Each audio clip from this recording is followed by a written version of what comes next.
Hi, it's me, Normal Corey, and I'm here at Odland County Park on Lopez Island. Biked out here and took the ferry because I want to make a video for you about performing live sets on the MPC Live 2. So if you like what I'm doing, please like and subscribe to the channel. Also down below there's a link if you want to do a Google Meet and we can talk about and discuss your issues and trying to work to make music better live outside on your MPC Live 2. So let's just talk about some issues with the MPC Live 2. So it has a lithium-ion battery, it has the internal speaker. As far as making music outside, there is nothing better than this for me. With 8 VST plugins per project, it's just really, really great. The thing is that 8 VST plugins creates some limitations because that's great and limitations are good.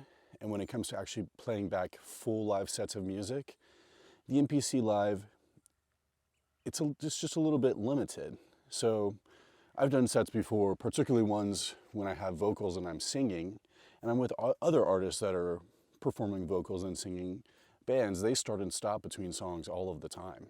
So, you know, as I load up a track, I'll just start and stop. That's fine. You can totally do that. This video is not for you. So, making electronic music and performing live, most people are just continuously playing, almost like a DJ. So in that case, I don't want to be constantly starting and stopping. And that's created some issues with the MPC Live 2, because when you switch projects, it turns everything off. Now I have a more complicated setup, and if you want me to go over it, it's a setup that I have with my Octatrack, where the Octatrack is essentially acting as the master, and I change the tempo on the Octatrack. I resample the song I'm playing, change the project, and then I fade into the new song on the MPC Live 2. That's great, but you need a whole gosh darn Octatrack for it. And also, you have to press start and play at the same time, and even though it still stays in sync, it's just more thought for your brain. You're changing the tempo. It's not easy. This setup that I'm about to show you right here is great because all I need is my MPC Live 2. I'm on the go. I can do a live set anywhere, which is amazing. So let's go in and let's talk about what I did. How did I do this? So first of all, let's just perform and then we'll talk about what I did. So I'm gonna press mute twice. Now I've turned everything into drum tracks.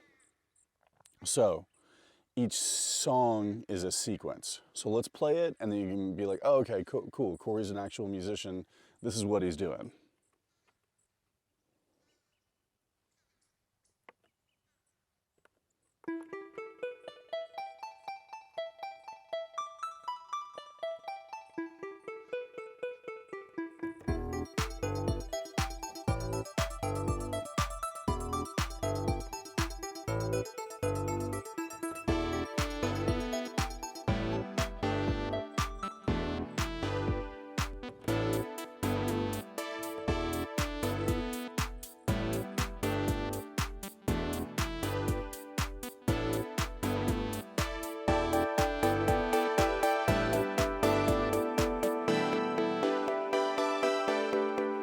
Okay, so it's time to do the next song. We're gonna switch songs live.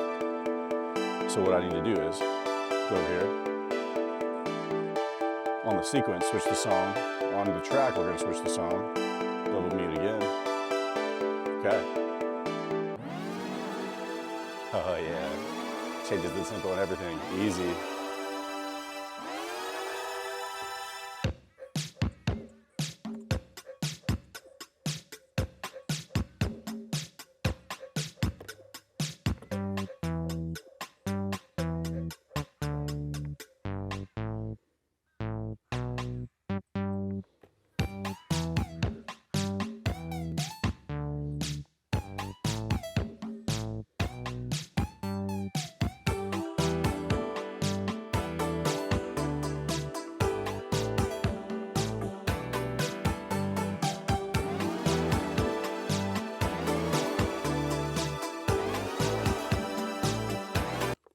Wow, there is nothing better than making music out here live in the morning.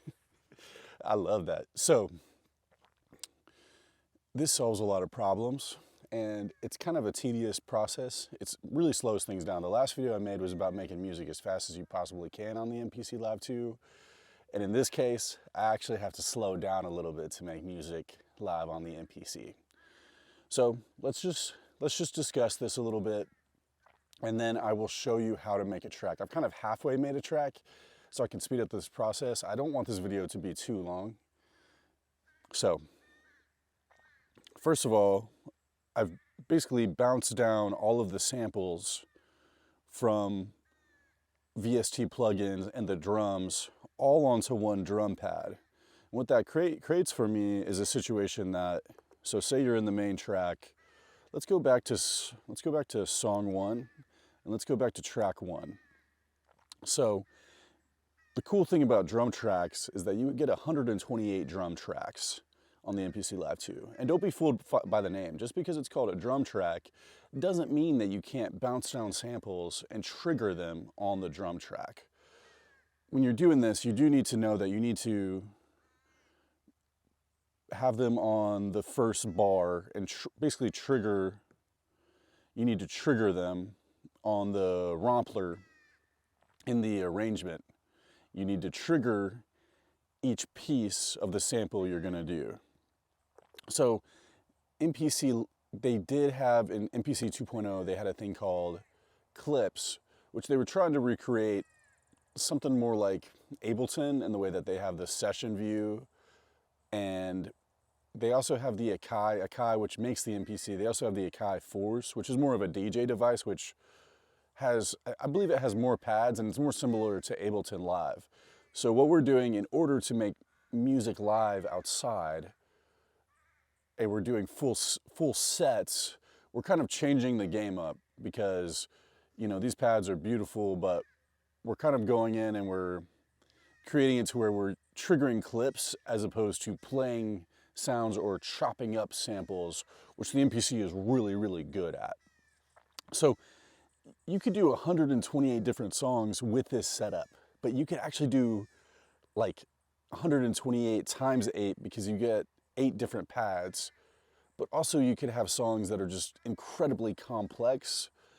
I've been doing a lot of experimenting to get to the point to be able to even make this video, and there's things that you could do that would be even more complicated, and trust me, I want to make more videos about that, so stay tuned about doing even more complex things live. Super fun. So let's keep this short, let's keep this together, let's keep this concise. So the cool thing is, once you have a drum track, each drum track, each pad gets 4 effects, like how each track gets 4 effects. So if we go here and we go back, each device that we have on here, let's look at effects, on the track that's the bass and then the track that's the kick, I've created a mother ducker sidechain compression because I don't want to make electronic music without that.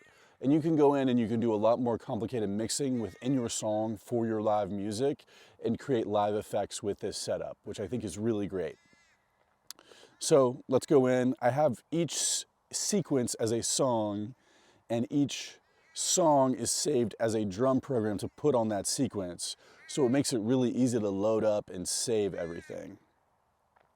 So let's go here. If you press mute twice, now I'm able to mute in and out in the drum track, I'm able to mute out each pad, which is essentially a track, which is how I was performing live. And right here, you press time control, time division. You can put essentially whatever time division you want. That's what clips had earlier. I think Akai just got rid of clips, and they just said, hey, let's just do this in drum programs if we create it to where they have quantization for that. Now that makes everything sound smooth. On 2.0, I said, I don't even care about it. I said, let's just go ahead, and even if it's not quantized, I'm gonna make music fun. You can turn quantize off for live performance. It might be fun for you. I don't know. Do it on and off, whatever you wanna do. Don't limit it from you making music. So yeah, that's how I'm gonna go in between songs like this. And on this third track, I have a third song that's incomplete. So I thought I'd make an incomplete song just so I could very quickly, to keep this video short to talk about the process because it's kind of confusing. So I will say, whenever I'm creating these sets, when I first tried doing it, I would do everything in one project. That actually makes it really confusing. So we have the set called Live Set for YouTube. That's y'all. That, I'm not gonna actually create songs there. I'm gonna come in and I'm gonna load them as drum, what's it called? Drum programs. I'm gonna load them as drum programs to make things simple for me. But let's go into the track that's a little bit more complicated and go under the hood and see what I did to create this process, because this is where things can get difficult. So let's go to menu. Let's go here. Okay, so we have, just as with everything else, I'm naming everything. Let's go to projects. Just with everything else, I am naming everything pretty extensively. I have the tempo, I have the key, and I have the name of the song. And if it's a drum program, I'm saying that it's a song. If it's a sequence, I'm saying it's a song, just to make things less confusing for me so I can understand what exactly is going on. This process might change, by the way, and it is constantly changing to do whatever is most efficient for me. So let's load up. Okay, it says everything in memory. That's fine. I didn't change anything in the project. I just performed the project. So that's okay. I don't need to save it. So now we're in this program, and what you notice is that, so I created a kit, and let's solo the kit.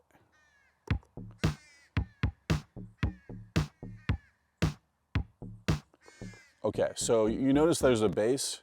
Don't think about that. Don't worry about that. Earlier when I was making this project, I accidentally loaded the bass into that.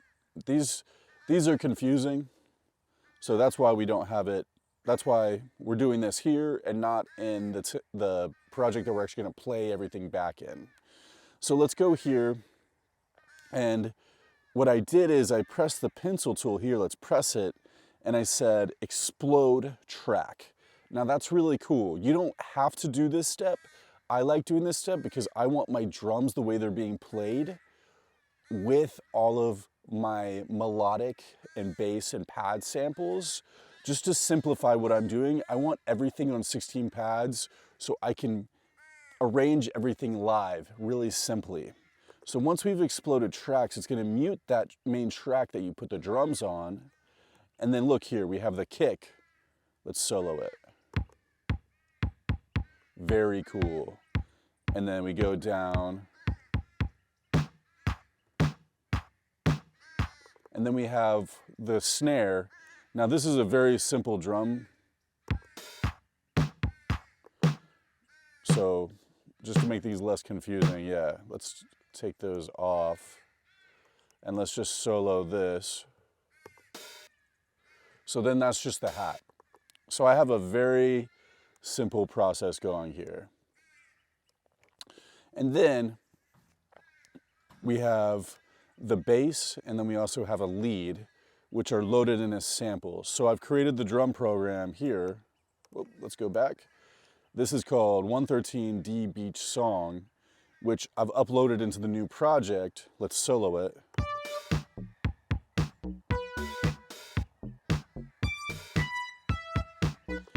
Okay, so that's really cool. So what we did is, let's go back to the kick.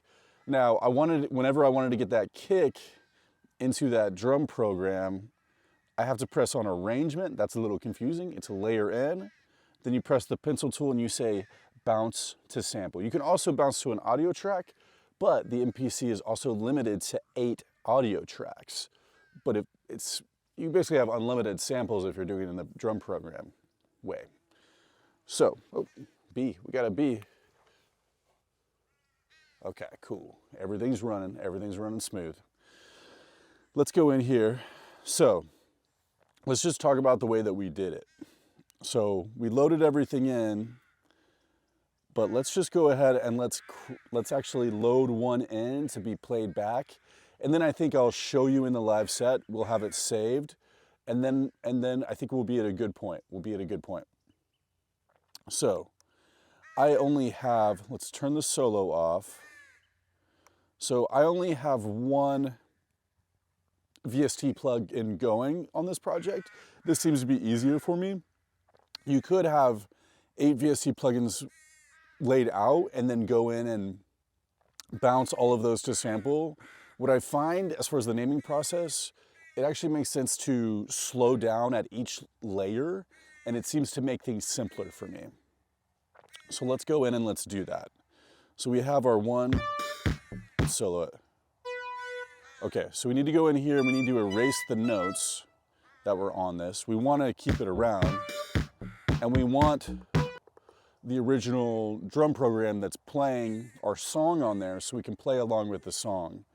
But let's go in, and we're in the OPX4, but you get all these different drum programs, or not drum programs, VST programs that you can play around with. So I'm gonna say, I want to do I'm gonna do a piano for this. So let's go in, I like the hype pianos. Let's go down, let's pick a piano. And I'm gonna say, which piano do I want? I want like a E piano. I like E piano. And so we're in D pentatonic major. Let's change that to a scale. And let's do, or not a scale, a chord. Come on, Corey. Okay, so now that we have this play,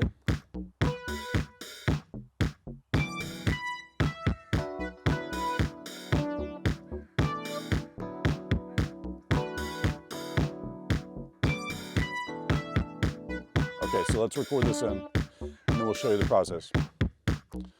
Overdub, multi-right chords on.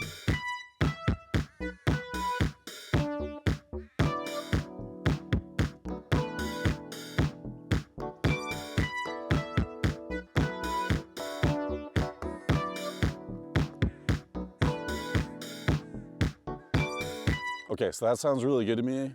I love it. I want to keep making music fast. I gotta slow down. It's time to slow down. We need to slow down because we need to make this for a live set later. Come on, let's do it. Let's do it nice and quick. Let's wrap this video up nice and quick so you understand what's going on in the shortest amount of time. So we have hype, E piano. Let's go over here to arrangement. Now that we're in arrangement, let's click on the pencil tool. Let's say bounce down to sample. So we bounce it down to the sample. We don't need an audio tail. That's fine. Let's bounce it down. I think maybe there might be a pad or a certain situation where you'd want that to play out. So let's slow down before we do anything else. Let's press Shift, Mute, which will take us to the sample edit. Whoa, whoa, it took what I just did and it created it into an audio file. That's so great. You're like, Corey, why would I even care? I don't know, I just think it's cool. So let's go here, and we're gonna need to rename it with as much information as possible. This is something that was really cool whenever I got an Octatrack, which I find the Octatrack is best at live performance sampling. And the Octatrack essentially it comes with all of these samples like this, where it has the name of the sample, the tempo of the sample, the key of the sample. So I always want those things, so I'm understanding what's going on later, because this information that I've done here, it might not just be limited to this project. Maybe another project could use this piano. So let's go in 1, 1, 3. We know that it's D. We're gonna say, what's it called? E piano. And then we're going to say beach, because that's the name of the song that we're making it in, just so I understand it better for later. So we've done that. This is really slow and boring, but it's kind of a beautiful thing about the process. So we're gonna say assign. We don't want to assign it to the vintage T kit. We want to assign it to D beach, okay? So now in D beach, we know we have the kick, we have the snare, we have the hat, we have the bass, and we have the lead. So we know that we want on drum pad 6. So we go here, and we say drum pad 6, do it. Now, let's solo. We're gonna mute that. We're gonna solo, and now we're on the beach song. And let's make sure that I have For track 6, there's a little trigger right there at the beginning, so it's gonna play. This should play. Let's go to the mutes. The time control is on. Let's go to the mutes. And then let's see if the piano plays. Oh my gosh, fingers crossed. I hope this works. I'm gonna be so embarrassed. Whoa. Whoa. So that wasn't too long, but yeah, so now we can just,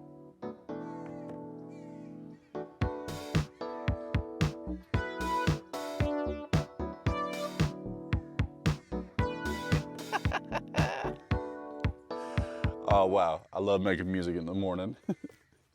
Okay, so here's what's really important now. Let's click on here, let's go to menu. We're gonna say save. We need to save this as a drum program. So let's go to drum program. Let's go to MPC samples, save. We're gonna overwrite what we originally had. Overwrite it.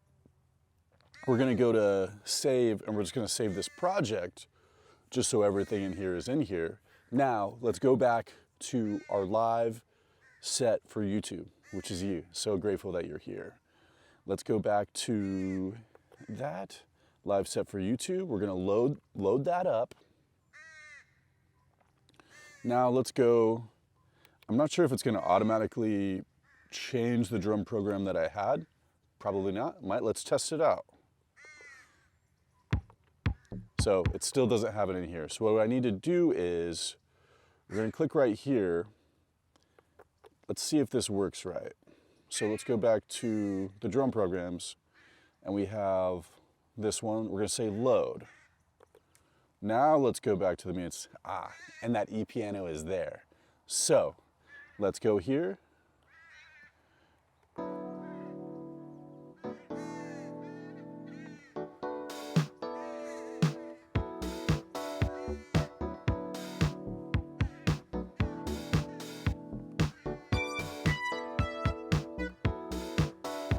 Okay, so there's nothing stopping me from going over here. And now we're gonna go on to the next.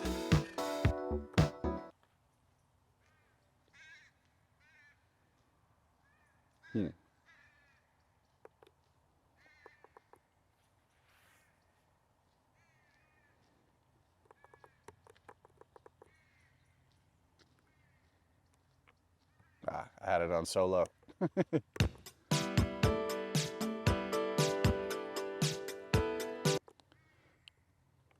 So we're on here.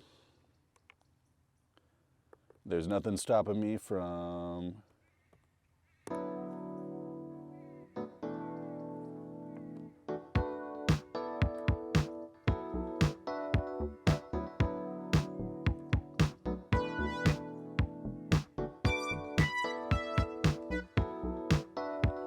and there's nothing stopping me from taking that out. Then we're gonna scroll over to the next song. Oh my gosh. And then there's nothing stopping you from going to the next song. So that's a really great way to seamlessly create full live sets. Now right here, I only have 3 songs. Frankly, the 3rd song isn't even complete. I just wanted to get it out here for y'all. I'm like, I just want to get this video out and do it as quickly as possible. We're here. This video is going to take a little bit of time because once you start doing this, you have to slow down and there's a lot of organization. But quite frankly, there's only one video on YouTube about this exact thing, and it doesn't go very in depth. So I just want to go in depth, step by step for y'all to talk to you about making live music outside. So if you appreciate what I did, please like and subscribe to the channel. If you need help making music, professional music on your MPC Live 2, outside, in the studio, wherever, click that link below and we have a consultation I can do for you to help you making professional music in no time. So thank y'all so much for checking out this video. And I got way more content coming out soon. Thank y'all so much.